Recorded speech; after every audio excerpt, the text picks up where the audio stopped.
The Wasdale Valley in the Lake District is a landscape of cloud and rock. It's the home and training ground of a remarkable athlete. For 3 decades, Joss Naylor dominated one of the toughest sports in the world. What's even more remarkable is that 30 years ago, his doctor told him he'd never run again.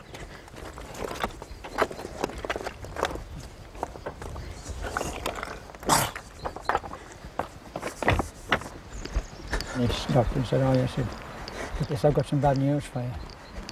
So what's the problem? He said, "Well, you'll have to go farming." He says, "You're absolutely shattered." He said, "Your joints and that," he said, "they've had enough." And he said, "You'll have to give up farming. So you'll have to go to the rehabilitation centre and learn another trade." And he said, "Whatever you've got in your mind you're going to do," he says, "get it out of it. And do it and get it out of it, and that's it." I said, "You have to finish running and things like that."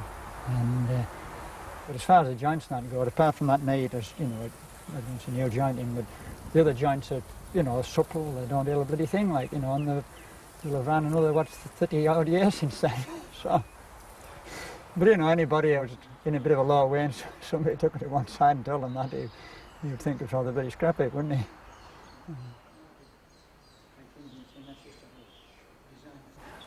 The strange part about it is one leg, you can tell, this one here, it's at least a third bigger than that one. And it's just with favouring that knee, over the years, it just hasn't done the work the other one has. When you're coming downhill, you're doing all the hard braking on that leg, and this one here is just going for a ride. But the other joints are all pretty sound, there's no aches or pains in them. And I think they probably compensate for that one being the way it is.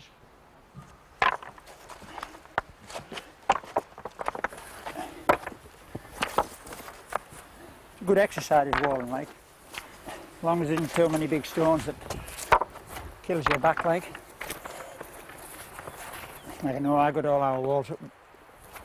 In a lambing town, there's about 6 or 8 come down in 2 days, Some of them are 5 or 6 metres long, There's a day's work in each wall gap sort of thing, them big ones.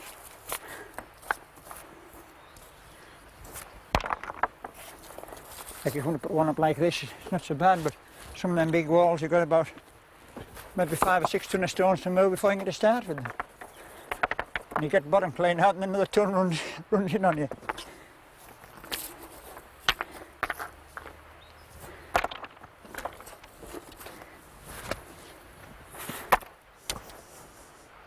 The secret of this job, you should never pick a stone up twice. When you've walled gaps now before, you know exactly what stone you're looking for. And when you pick a stone up, you know exactly where it's going to go.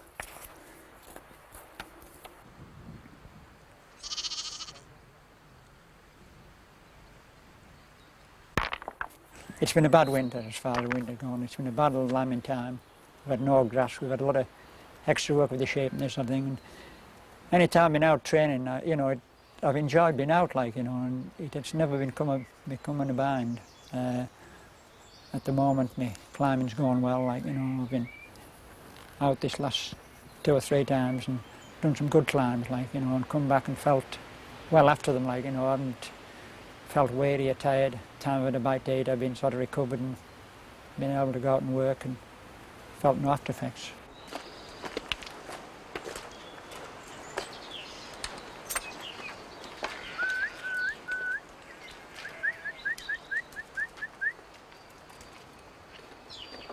Just a freak.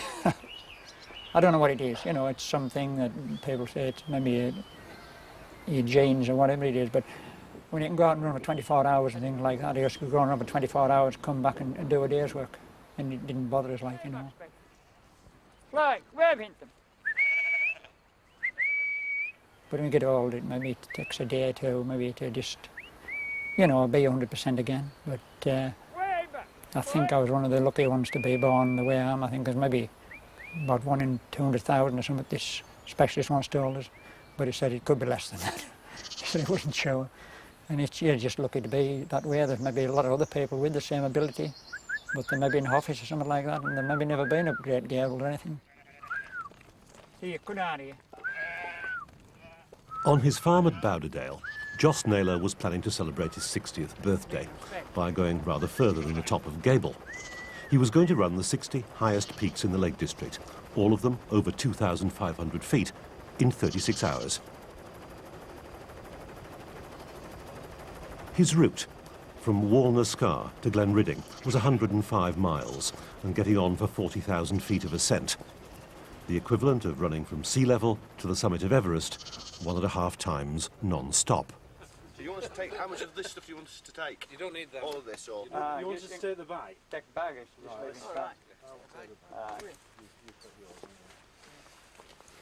It's mostly liquid this way. Right, who's going to carry that one then? How's time going anyways? Thank you. 22 near enough, yeah.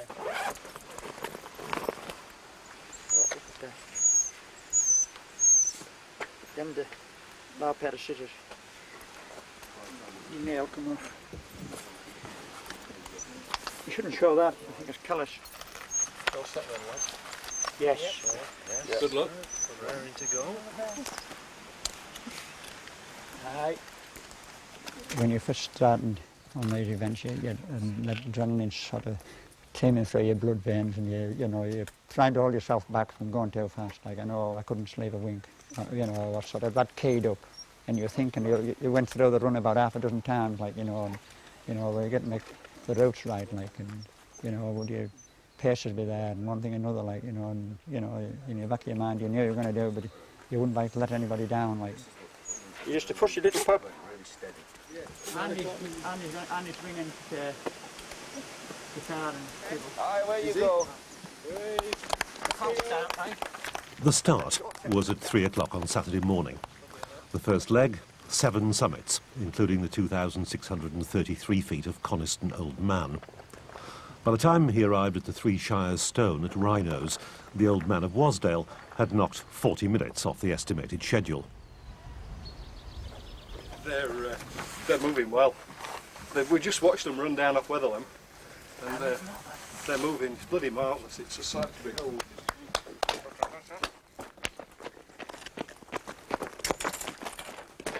How are you doing? Good, Right. you're doing good. Yeah. Comfy, Josh? Hi, lads. Yeah. Okay. Good, you had a good run. What do you need, Yeah. Josh? Excellent. Now I think there's plenty in there. Oh, yeah? Yeah. Have a drink, Josh. What have you got? Something to eat. No, it's all right. I'll just nip away quietly.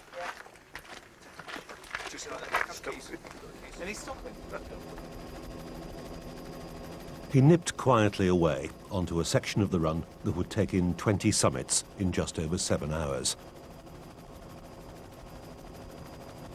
A canter across Crinkle and Shelter Crags, Bowfell and Esk Pike, onto Allen Crag and Glaramara, Great End and Broad Crag, before approaching the summit of all England, the 3,210 feet of Scawfell Pike.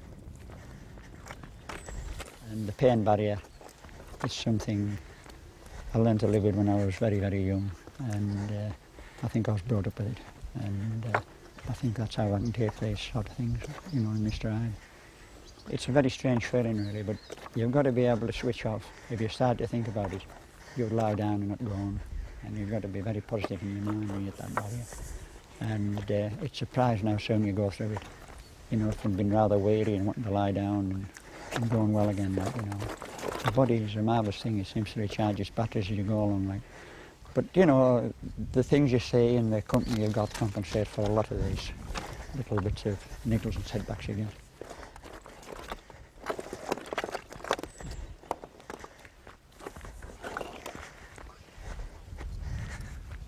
It's solid concentration, because if you don't concentrate and read the stones, you've got to be able to read stones. It's like when you're building a wall. You know what stone's safe and what stone goes here and what stone goes there. But it's all reading the stones, because if you step on one, it's wet and it's leaning the wrong way, you're on your back, and you are on your back. And especially when stones are greasy, because you've got to treat them with respect. And a lot of these stones, if they're, one's loose or anything like that, that's when you go. And your reflexes have got to be sort of spot on. Your concentration's got to be good, and your eyesight's got to be good for coming down, I know now I can stride out coming down, it's just, you know, it's sort of getting my knees squared up. And it's nice to be able to drop a kind of decent like.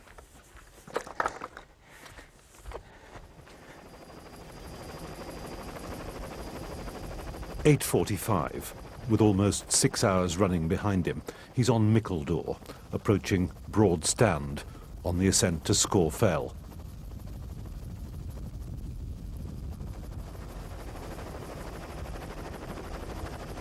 It's Fly the sheepdog who needs helpers here.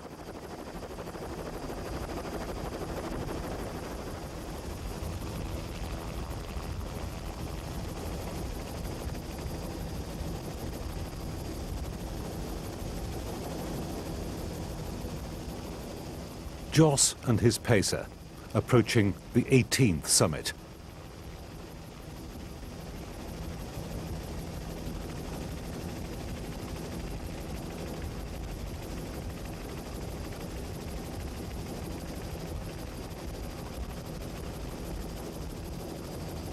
I don't eat a lot when I'm doing these sort of things. I see a lot of lads there put food down continuously and things like that.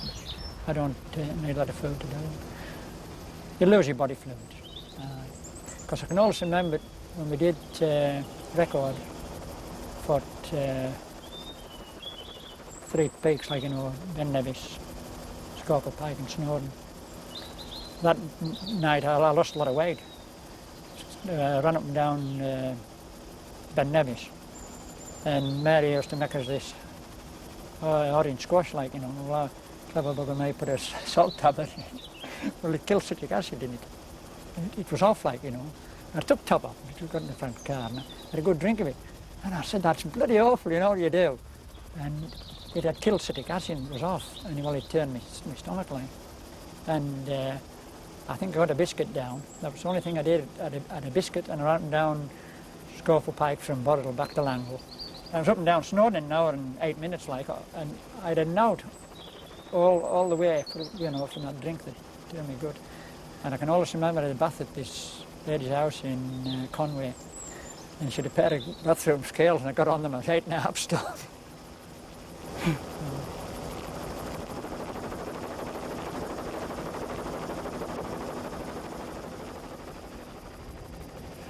Bad get off Scawfell, whichever way you come. West Wall Traverse now I think is about out. It's a very bad drop in. You need a rope probably to drop in the top of West Wall Traverse to be safe. And there's that much dead rock, there's chance of stones and that dropping in on you. So we'll probably go back down a little and come back through Lord's Rake. The bottom end of Lord's Rake now, it's washed out, very badly eroded, and a bad area to be in, like, you know. It's not so bad if it's dry, but it lies back to sun in there, and it's got to be a very dry time before it is 100% safe underfoot. So we drop in there and pick the corridor route up, come back through the Pike's Crags onto the summit of Ling Mell.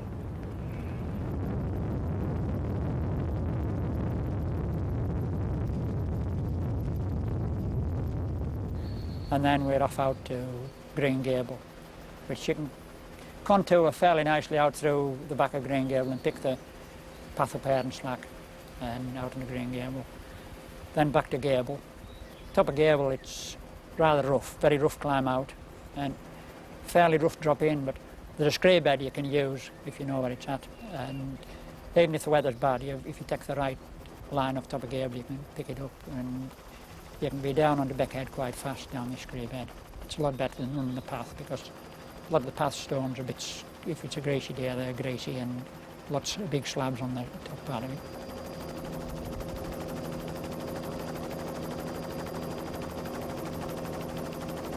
From Scawfell to Lingmell to Gable, by Kirkfell and Pillar to the summit of Red Pike above Wasdale.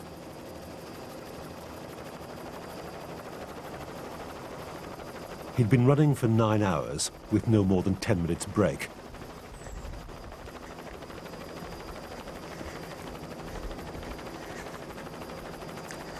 It's best way, I'd try not to run poker leg, like, you know, sort of bend a little at the knees and this sort of thing. But you see there's young lads that are coming down and, you know, running putting all the pressure right through the joints, like.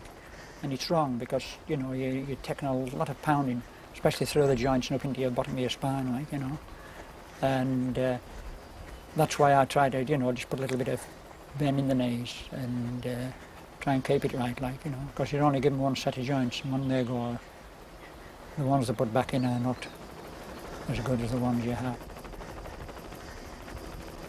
It's like running a car with no springs. It rattles a bit.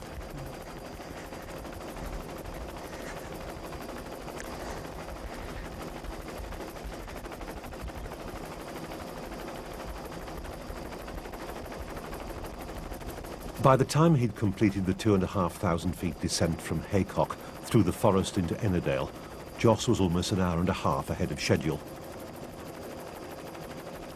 3 different books. No, I'm alright, Stuart. It's a good job this Herdwick wool's not very much money though, Joss, isn't it, eh? It's a good job it's cheap, isn't it? Because I tell you what, it's safe from your foot because I've no flesh on it, and laces make bone sore, when you're out a long time. Aye, so much for running footwear technology. All these adverts showing that they're tested on robots and all the rest of it. And you still need a bit of Herdwick wool to make them work. Aye, it works a tremendous lot better. We're going up here somewhere, also very long. That's where the road comes up there. It was in this valley that Joss learned the tactics of fell running. Ennerdale in particular, I used to know where I was going to break the field. I'll have to leave you there. I used to use whoever was going to front run till Red Pike, and then I would take over, and I used to think if I don't destroy them, I'll destroy myself, because you used to come through them stones, rough ground, as though you were, maybe a bit light, but to drop down them screes off Gamlin End, and through to Blackbeck Town, and when you were leaving Blackbeck Town, you would look back and, the first few years there's no one there, it was a great feeling, and, it was so easy to win races after that, because when you have no pressure on you, you just float along, I won 10 mountain trials, and I would like to have won 10 Ennerdales, and I think if I'd, made it my business and trained, I could have won 10. But I won the first 9, and anybody to win first 9 of any race, especially a big race like that. I won a few amongst marathons. I think I've won 5 out of the first 6 Welsh 4,000 metres I ran in. And quite a lot of 2-day marathons and things like that. But I think the 10th mountain trial was something, I wanted to win 10. The pace was there when I had time to, have a week or two's training, Some of those mountain trials are on good hard ground, and when there's a lot of climbing in them, after about 2nd or 3rd climb, there was nobody could go with us, in them days. And a pair of legs that could climb fellas, really good. I was young and fit then.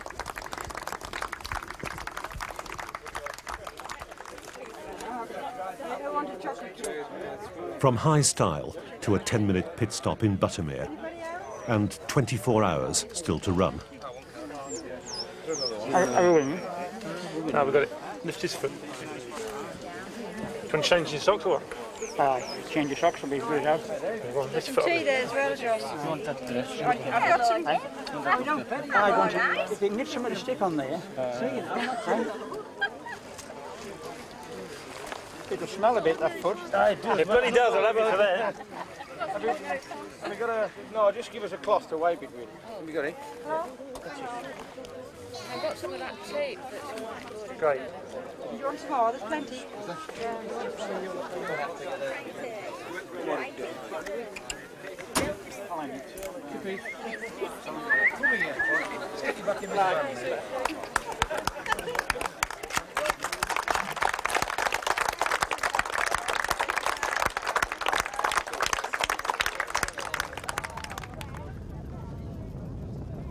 There was a time, not so many years ago, when Joss ran out of the Lake District and took on the best fell runners in the world. I've run a few times, obviously. I had a lot of invitations and just couldn't go, it was either clipping time or lambing time or having time to train for it. And I've put some long days in. People have no idea that when I was running, the family was young. I was moving going to America and on the continent to run, and maybe I was running Manx Marathon, and I would just hitch a lift to the airport and be back here in 2.5 hours, stuck into work. And the last lads who were still finishing, they didn't realise, just what you did put in. I know that what year I went to America, I was running well then, well, the last 3 weeks before I went to America, I didn't run a step, apart from when I was out gathering sheep. I clipped about 1,000 sheep by hand. It rained every day. I had 700 wet fleeces hanging up in those barns, you know, to try and get dried. And you had all your other work, had cattle on then, and, you know, manure to sow. I used to help my brother down and dig the silage. And you're going practically 24 hours a day, like, you know, without trying to get any running in, like, you know. And it made me very hard, like, you know. But, you know, I'd marry with squatters all the time, and if you hadn't had someone at home who could sort of check on things, it would have been very, very difficult. Yeah, it was brilliant. You're back more than a year last. Went round, talked to this kind of what used to be a water. Where are you registered? Braithwaite, 6:15. Well, we're going to give you some pills. You like some chocolate or something, Joss? Just You want a bit of custard, and I've got some more. not too much. Oh, it's just inside. Where in the muscle? It's just it does all break in that leg. Yeah. Is this leg all right? Do you want some on this? No, it's all right, that does now. You want no else? No. I should got to lead on that dog. I would hazard a guess that he'll lose about 10 minutes on this ascent. And, What are you advising him to do? well, I haven't advised Joss to do anything. I've advised the 3 pacers not to get in front and to hold him back. So if you run alongside him, he'll not forge. If you get in front of him, he'll want to chase after you all the time. So we're hoping he's not going to stretch them too far. But Colin tried to do that and he stretched him.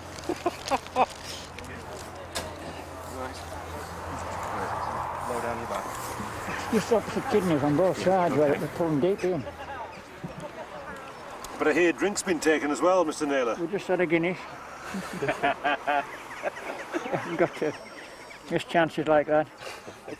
Aye, that's the spot, just down into there. Okay. As far as that side of nerve in, no.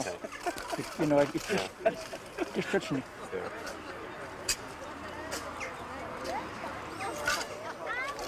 And another nasty climb out. I tell them get them in that, you know, jobs right like.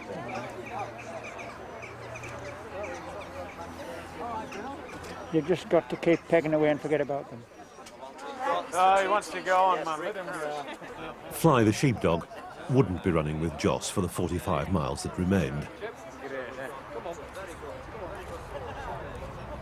What she would miss is one of the toughest climbs out of the whole run, out onto Skidder, Skidder Little Man and Blencathra. The trek up to and across these summits took their toll on Joss Naylor as the pain in his back increased. Having been well ahead of schedule, he started to slip behind time. It began to look as if he wouldn't make his 36-hour target. And then there's one coming over as 3 now. That's not Joss, though, is it? The last one coming over at the top might be now, just on the horizons. Because he's coming straight down. No, it's someone in tracksuit bottoms, this. Yeah. No, that's not him. No, neither. Are you with him till that? He arrived at Threlkeld at 10:25, 20 minutes behind schedule. It had taken him almost twice as long to do the section as he planned. It was all right, it was going up that heather. It was straight up, last under the yard, you know, it was, you hadn't lift your feet about a foot and a half. Are we putting new ones on, Joss? New, fresh shoes. Fresh shoes, though. You managed to keep plaster on this time anyway. Is it still on? Aye. Is it still on? Who put it on? Must have a magic touch. Colin put it on. I maybe did.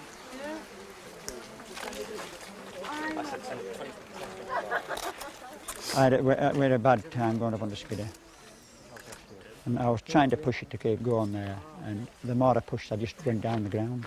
It was just from where my back was wrong, down to my feet. It just seemed as though everything was screwed out and I just dropped. And I would loosen, get these muscles where I'd sort of spasmed up, loosened off and out of the way again. But the climbing never came back, like, you know.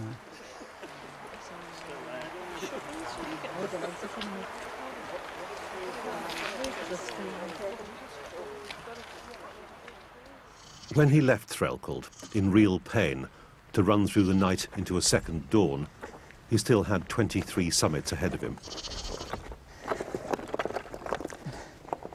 He set off across the Dodds and Rays, Catsey Cam, Helvellyn at over 3,000 feet, Nethermost and Dollywagon Pikes, St Sunday Crag and Fairfield.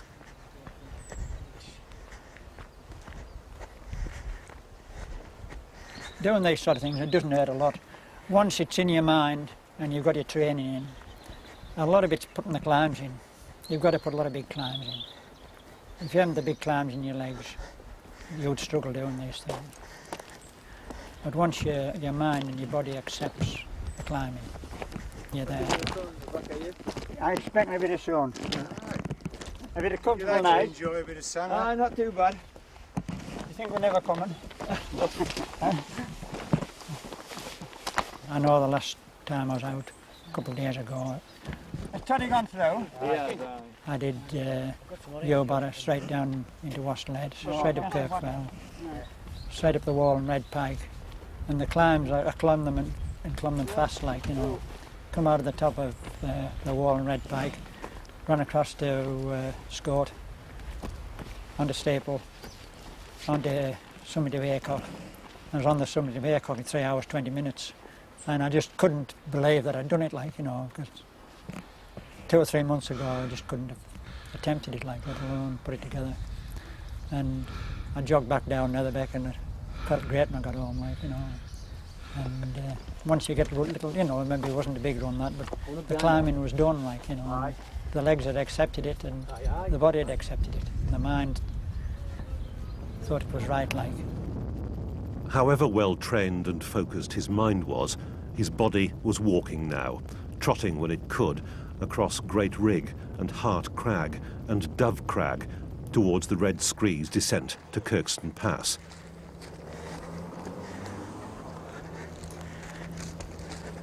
He was telling his pacers that there was no life in his legs. It took him more than 20 minutes to pick his way down to the road. He was 4 hours behind schedule.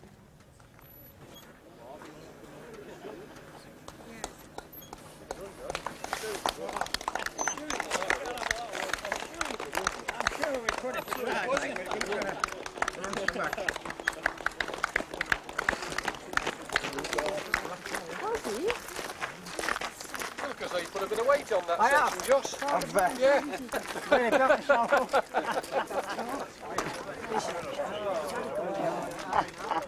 We took a painkiller later on and that seemed to do with sick, like. And we give it another massage just before we come down there. There was some lads from Mountain Rescue waiting up there. Now, I've got some ribena and some tomato soup if you want it. I love that tomato soup. You want anything around your shoulders, Joss? Are they burning? No.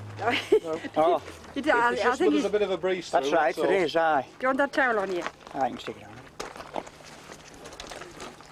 We managed to get the soup slightly warm this time. I thought That's all right. there's a little bit more if you want some. What's that last stretch been like? Slowish. Aye. We're knocking them off, like. How's your back? It's a lot better now. Oh, my feet, I couldn't guide them. Your feet? They didn't belong to us. What with your back, you mean? Aye. It went. It's a bit better just now. When you're climbing, on a steep ground, you only climb to about maybe 10 yards sometimes. You just had to drop.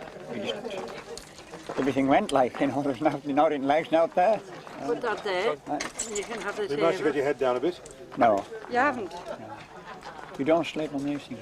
We thought you maybe had a You secret. might have had a stop, Joss. No. No, we've kept it going. You maybe have no more socks, like. Yes, I have. Just ride them off.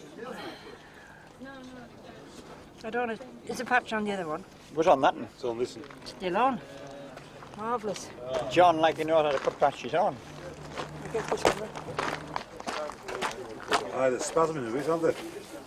Oh, they've done some climbing. And miles. Like. Just a pity that went wrong yesterday, because I was running so relaxed and easy to learn, like, no problem. Just Heather that did it, like my back was wrecked there on Monday, like, you know, and it's sort of a coincidence from that, like. Actually, we didn't get down. They brought a bottle out. Well, that's rescue people. Where's Peter at? Hey, you wanted to stop. Finish that bottle of scotch off.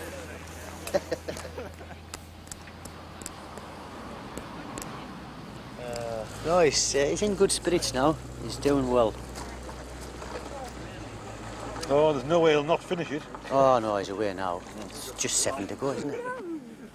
Just 7 summits and 17 miles of painful travelling. Was that your bus down there? No, I'm his boss. Counting them off from Kirkston to Glenridding via Cordale Moor and Ramskill Head, and watching the clock. The long haul home meant that he walked in 36 hours and 50 minutes after he started. But he travelled from the first summit to the 60th in 34 hours and 25 minutes.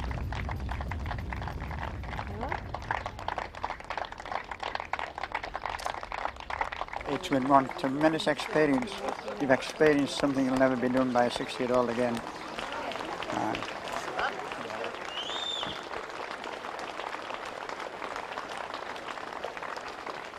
It's very disappointing looking back that I didn't go into road running and that sort of thing, because I had plenty of pace and I could hold my pace, like, you know, for the marathon things like that.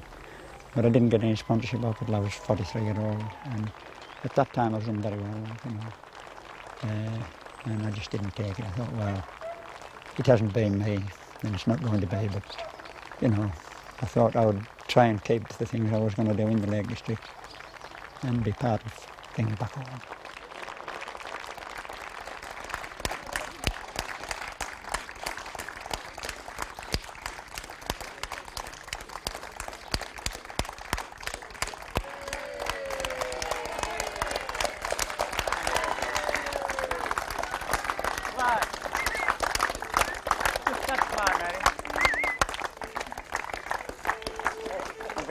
Well done, my lad. I haven't seen Well done. magic. Well done, Johnny. Was there ever a moment when you thought you weren't going to make it now? No, if I had to make it, I had a bad patch last night and my legs went through back and bad. Was there ever a moment when you regretted starting it? No, it's been one tremendous experience. You've experienced something that'll never be done by a 60-year-old again. I've only one more thing to ask you. What are the other 10 peaks you're going to add to the list when you're 70? Well, we're going to have to hide them when I tell you. I was magical. Well done, Joss. I had 2 great mornings, 2 great sunrises. The Lake District was just like a looking glass. All the little tarns and lakes, there wasn't a breath of wind, and they were absolutely beautiful. This morning, the shadows and that was something out of this world. And the May blossom, well, it's come in June, and it's been so beautiful. Tremendous. That was good. What hurts the most? Coming down that path there at the finish. It was like, you know, it was just a hard pintle path, you know, with a lot of loose stones. It's just bringing reality home a lot, it was that. So we had some rough sections just this morning, like, you know, there's a lot of shale, a lot of big stones, a lot of loose rock, like. A lot of our fell tops have gotten badly eroded. But you were looking rough in Threlkeld last night. Oh, I suffered. The pain I had was serious. My sciatic nerves were swollen. Especially neck and I bed touched them. And my back was all spasmed up. You know, my feet, you couldn't tell them where to go. Last night, it was just, you know, my back had gone like. It wasn't just a problem, it was something that had gone in the back like. But the sun come out this morning and it sort of picked up a lot today. Well, we were looking at you through the long lens as you were coming onto the Red Screes down to Kirkston there. And I wouldn't give them much of your chances to do another 17 mile. No. But when it's in the heart, you plod on.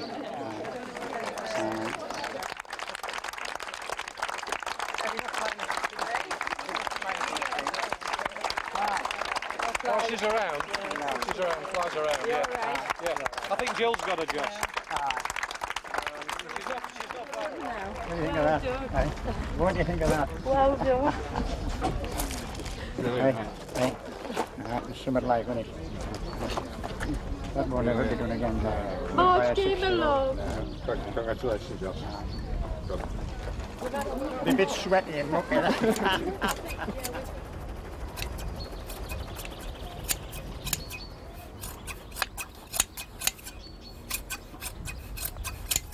Back at Bowderdale, 2 days after the run, he began to clip 1,700 sheep.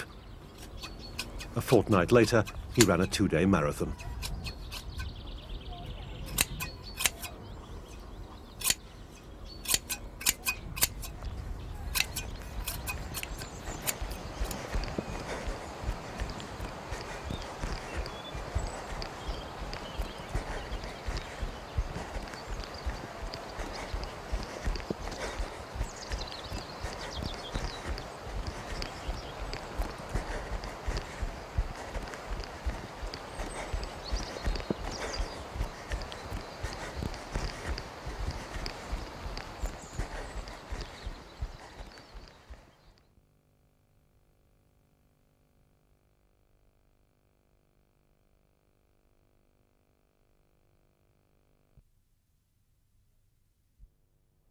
If you enjoyed Naylor's run, there are more titles on the Striding Edge label that celebrate the beauties of Lakeland and the uplands of northern England and Scotland.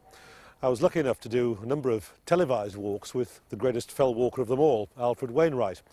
And a number of those titles are available now. There's Wainwright's Lakeland, the Coast to Coast Walk, Wainwright's North Country, Wainwright's Highlands and Islands of Scotland. There's also the Essential Wainwright, the programme we made as a tribute to Alfred in the year that he died. And there's the first volume of a new series, Great Walks, in which the writer and photographer Bob Allen and myself do 3 spectacular high-level walks in Lakeland.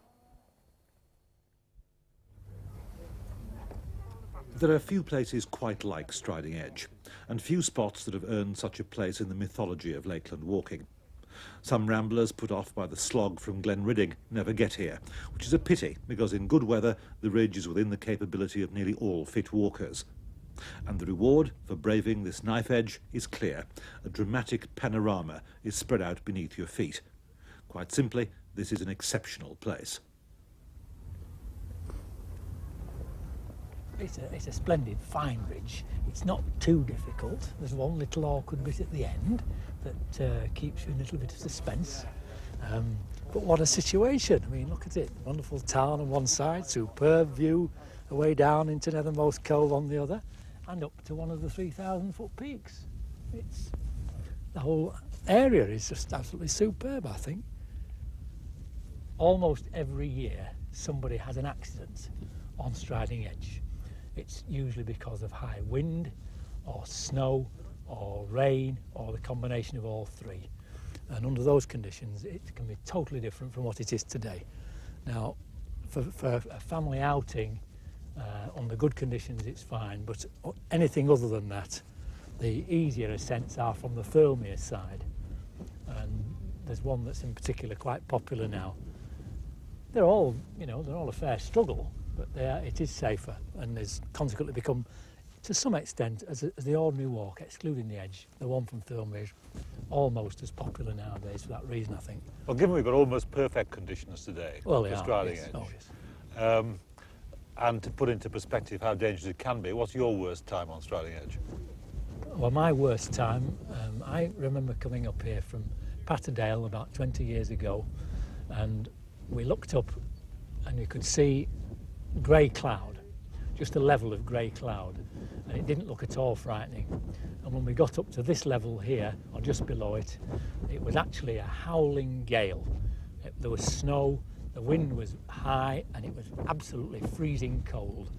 And we got to here, and in fact we started along this part here, and a friend who was with us was wearing jeans, and we didn't like it, but he insisted on getting as far as this. We got to this point, and he was suffering from hypothermia, and he was almost collapsing from it, and we got him back, and we retreated, and we didn't actually complete the ridge that day, and I'm very glad we didn't, because he was very close to being a casualty. You'll see how everybody bunches at the far end. They'll all cluster together, where they're all dithering a little bit about going down this little bit of a gully. It's actually very easy. All it needs is enough boldness to set off, and then it's perfectly obvious where it goes. So there we are. And even Henry can do this. Come on. Come on. Go on, my lad. Up you go. Whoop. Stay go. That's it. There we are. Great Walks, Volume 1, and all the other titles are available, priced £12.99, including post and packing, from Striding Edge, Craghouse Farm, Wasdale, Cumbria, CA19 1UT. Now, of course, Joss Naylor did his record-breaking run in aid of multiple sclerosis research, and we thought you'd like to see something of the work that they do. Good morning, BBC Northampton.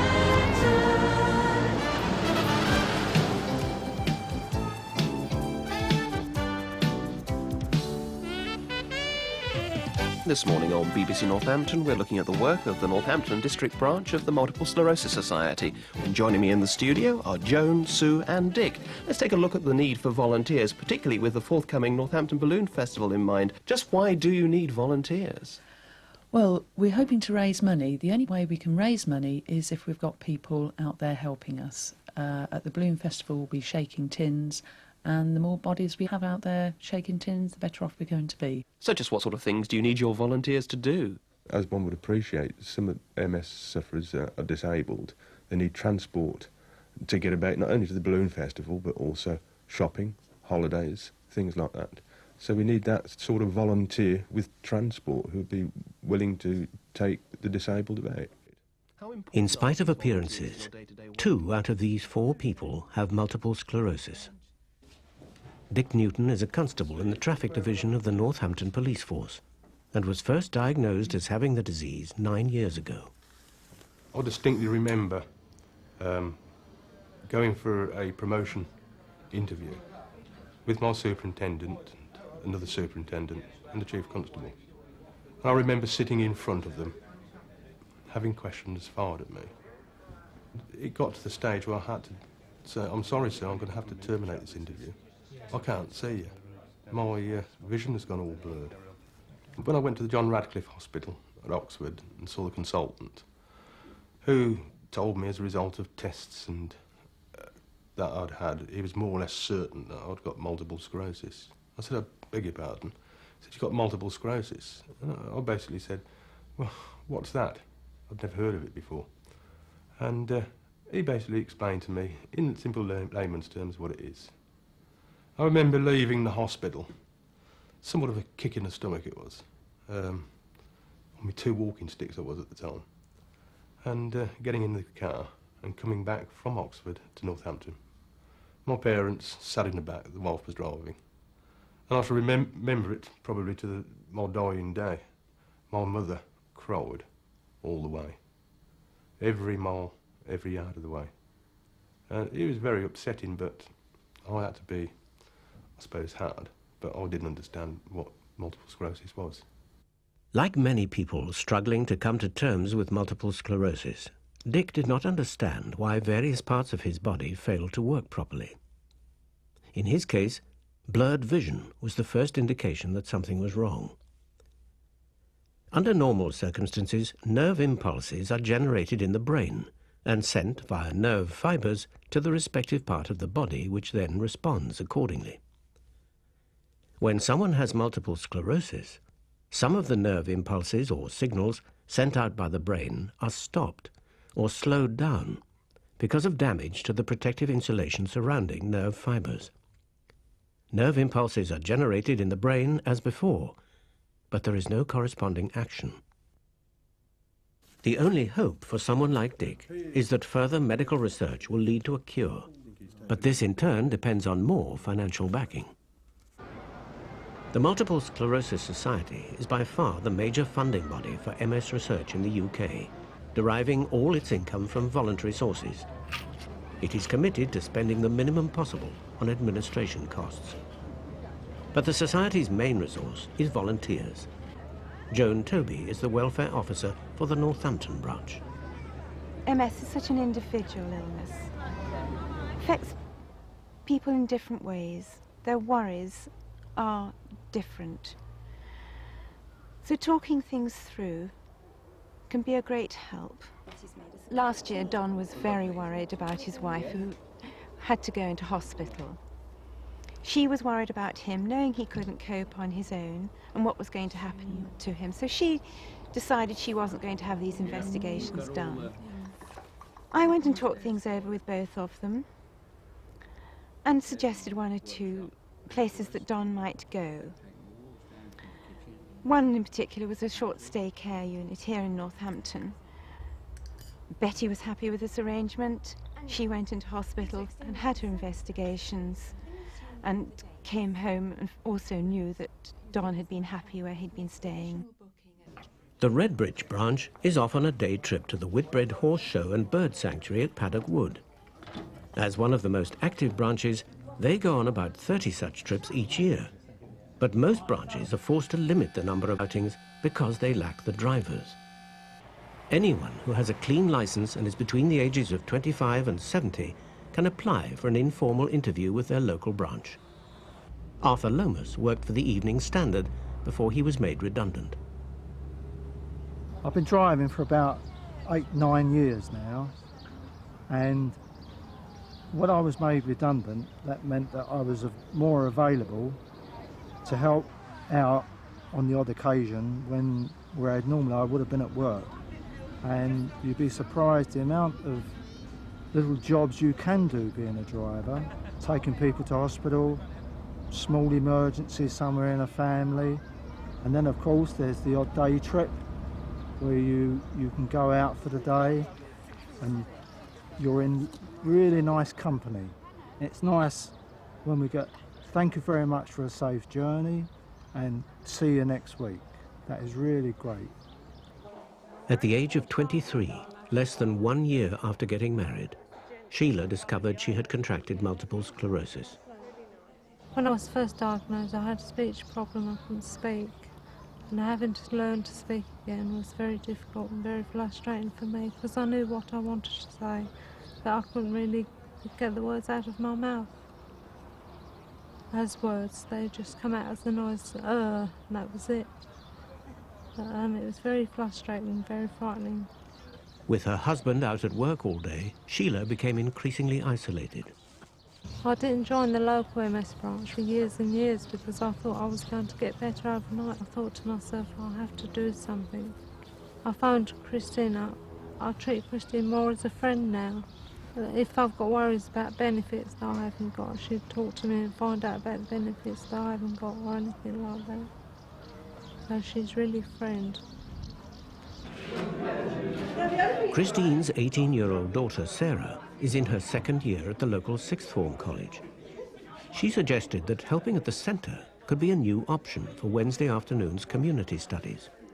I think it's sad that people my age don't come here because they're frightened. They think that because people are in wheelchairs that their minds don't work, and it's not true. Sometimes you can persuade someone to come along. Like I had a friend called David who wanted to get out of PE, so I brought him along here, and he enjoyed himself. It wasn't his image. He's a bit of a Jack the Lad, and I think the old blokes here especially liked him. He was very loud and chatty. He didn't do anything but sit around and talk to people, but they appreciate it.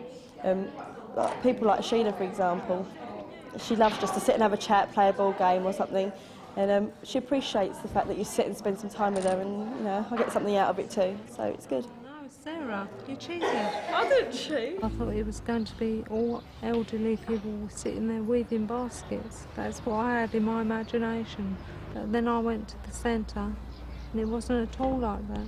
It was people talking, people chatting, people laughing, and it was fun. Ivan Jackson is married with 3 young children and was diagnosed 8.5 years ago. He is now the technical officer for the Sittingbourne branch of the society. I repair the wheelchairs, I repair cars, I help with aids and adaptations in the home and so forth. I don't think I'm anything special. Anybody could do what I do. I just like to see all the smiling faces when I've done something worthwhile for them. Anyone who is considering volunteering to help a branch will be encouraged to say what they would like to do, whether it's driving, cooking, listening, fundraising, all sorts of practical things, and to specify the time they have available. For those not wanting to get involved on a regular basis, there is always an opportunity to help in one of the Society's national fundraising events, or to start a locally based project.